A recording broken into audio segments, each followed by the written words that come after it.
saludamos con Pavel Muñoz, asambleísta de Alianza País. Pavel, buenos días, bienvenido. Bueno, quisiera pasar rápidamente por el tema económico. Usted preside la Comisión de lo Económico en la Asamblea Nacional y quisiera saber si ya tienen definidas algunas normas, leyes que pues se propondrán al seno de la Asamblea para apuntalar la economía del país. Janet, buenos días, lo propio de la ciudadanía. Efectivamente, hemos hecho con los miembros de la Comisión una revisión de lo que deberíamos empezar a tratar y hemos marcado una agenda para los próximos 3 meses. Recordemos que a esta comisión le viene la proforma presupuestaria. Esta es una comisión donde debemos fijarnos entonces si se asigna el 0,5% anual a la salud, a la educación, si no se supera el techo de endeudamiento que está fijado en el 40%, si se cumple la regla fiscal de que los gastos permanentes se financien con ingresos permanentes y lo propio los gastos no permanentes con ingresos no permanentes, que las transferencias a los gastos sean adecuadas. La próxima semana empezamos el tratamiento de una ley para combatir toda la tramitología inoperante.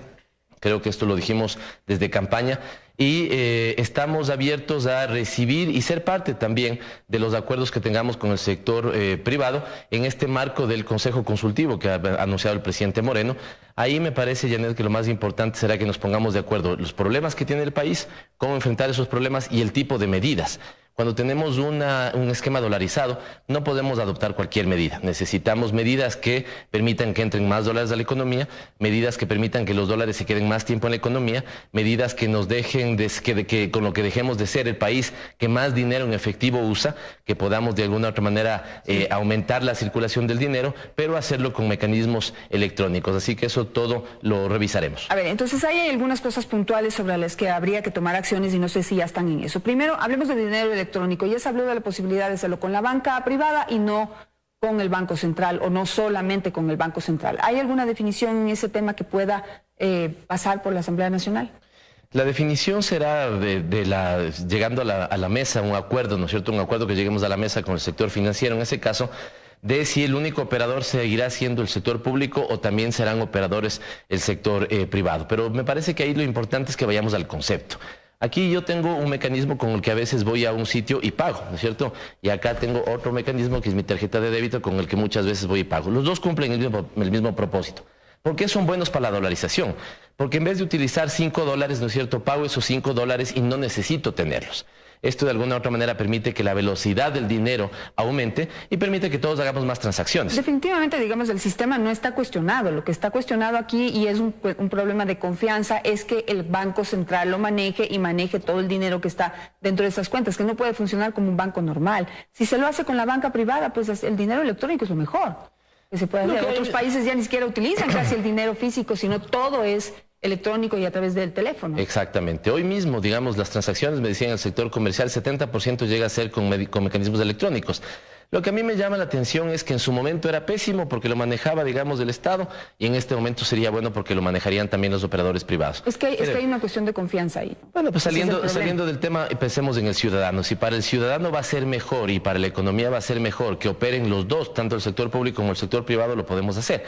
En los dos casos, si operaba solamente el público, necesitábamos de esa confianza, efectivamente, Janet, sobre un elemento fundamental. No se pueden emitir más dólares de los que yo tengo en mi cuenta.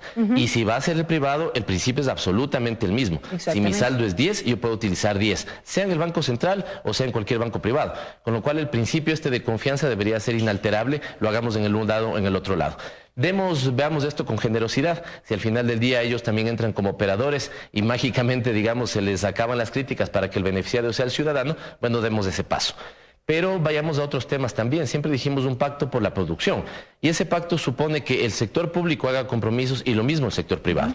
Nosotros combatiendo la tramitología, nosotros haciendo la inversión que atraiga inversión privada, nosotros, digamos, dando una previsibilidad de la política tributaria, ellos comprometiéndose a cuidar las plazas de empleo que están, a generar más plazas de empleo, a que aperturen nuevos mercados. Necesitamos que esta economía genere más dólares, que ingresen más dólares. Es importante también esto, Janet. Pero ahí se han propuesto cosas puntuales por parte del sector empresarial. Una, eliminar el anticipo del impuesto a la renta, que me parece que, no sé si usted me puede confirmar si está o no está en análisis de estudio y existe la posibilidad. Y también que se analice el tema del impuesto a la salida de divisas, porque pues ya se ha visto que la gente, usted dice, se necesita que entren más dólares. La gente no quiere meter más dólares aquí, inversionistas, y después para sacarlos tiene que pagar ese 5%. Digamos, tiene que generarse esa dinámica, ¿no? De sale, entra, sale, entra. Yo siempre he creído que si el concepto es bueno, sostengamos el concepto, pero mejoramos todo lo que tengamos que mejorar en la operación. El anticipo del impuesto a la renta nos permitió combatir también los problemas de evasión y de ilusión. El problema es que hoy tienen que pagar todo el 100% de lo que se presume o lo que generaron el año anterior. Si es que ese porcentaje de pago puede ser revisado, ¿no es cierto? Ahí tenemos un punto de acuerdo, pero nuevamente esto estará sometido a la discusión en la mesa. Y el impuesto a salida de capitales, nuevamente vamos al concepto, Janet, deberíamos cuidar que no afecte la economía, y usted y yo podemos tener distintas posiciones sobre algunos temas, pero estoy seguro que sobre el cuidado a la dolarización vamos a estar totalmente de acuerdo. Hay que cuidar la dolarización. En ese sentido hay que cuidar que no tengamos un esquema donde más dólares salgan. El momento que hemos eliminado las salvaguardas, que las salvaguardas se han eliminado, usted ha tenido un ingreso importante de importaciones al país. Seguramente eran importaciones que estaban represadas, eran fletes que no estaban desaduanizados, pero al final del día debemos cuidar que la balanza comercial no se afecte de manera significativa. Porque los problemas que debemos atacar son, uno, que no digamos controlar el déficit. Dos, que no tengamos un déficit comercial, que ahí está el talón de Aquiles en una economía dolarizada. Si al final del día la dolarización vive con dólares, ¿no es cierto? Y no tenemos dólares, para nosotros es bien complicado. Claro, pero Pavel, ahí también hay que evaluar qué es lo que hicieron en los últimos 10 años, o digamos en los últimos 2 que se establecieron lo de las salvaguardias, porque supuestamente era una gran oportunidad para el sector productivo ecuatoriano, pues supuestamente iban a tener esta gran oportunidad de tomarse el mercado ecuatoriano, y a estas alturas, cuando se eliminen las salvaguardas, no tener que importar cosas de fuera, porque ya productos de calidad y de buen precio se venden aquí. Pero eso no sucedió porque no apoyaron a los empresarios, pues. No. Yo comparto su inquietud y la apoyo a los empresarios, he estado ahí. Tanto que las MIPYMES, por ejemplo, ¿no es cierto?, están totalmente de acuerdo con nosotros en los mecanismos de protección que se hicieron y el mecanismo de impulso que tuvimos para la producción nacional. Pero comparto con usted, ¿qué han hecho? Y habría que ver que hayan hecho lo suficiente para que dejemos de estar tentados a comprar un zapato, digamos, importado. Que dejemos de estar tentados, ¿no es cierto?, a comprar una pasta de chocolate importada. Lo podemos hacer aquí en el Ecuador, pero ahí también necesitamos la cultura ciudadana, que nosotros, usted y yo, como consumidores, del momento que vamos al supermercado, prefiramos lo que se está haciendo aquí, porque está generando trabajo. Pero en ese mismo sentido, Janet, es que al sector productivo hay que decirle, si es que estos son los elementos que se hicieron y se pusieron al servicio de la producción. Digo, discrepo en ese sentido, porque cuando se iban a poner las salvaguardas, el sector privado llegó con un pliego de 3.500 ítems que ellos nos decían no topen estos ítems. ¿Por qué? Porque ahí tenemos importaciones de bienes que no se están generando en el país, o tenemos una cosa que es importante, insumos para el proceso productivo que si no me va a subir el costo en la producción. De esos 3.500, 3.000 se aceptaron, es decir, solo 500 no se toparon. En ese sentido se buscó que bienes que no tienen sustituto en la economía nacional o materias primas, ¿no es cierto?, que son importantes para un proceso productivo no sean afectados. De ahí que es importante que veamos con expectativa cómo se estabiliza tal vez los 3 primeros meses el comportamiento entre exportaciones e importaciones. Necesitamos exportar más que importar, y ahí evidentemente el sector productivo y los consumidores también tenemos una responsabilidad ciudadana. Veamos entonces qué es lo que sucede. Le tengo una última pregunta en torno al tema político.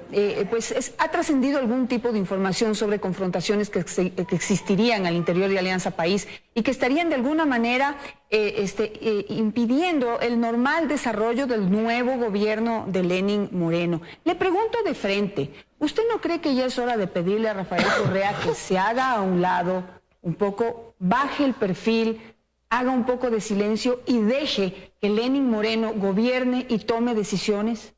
De frente le digo que no tenemos ningún problema, Janet, con 3 elementos concretos. Fíjese cómo a veces, ¿no es cierto?, se juzga con diferente rasero, un mismo criterio.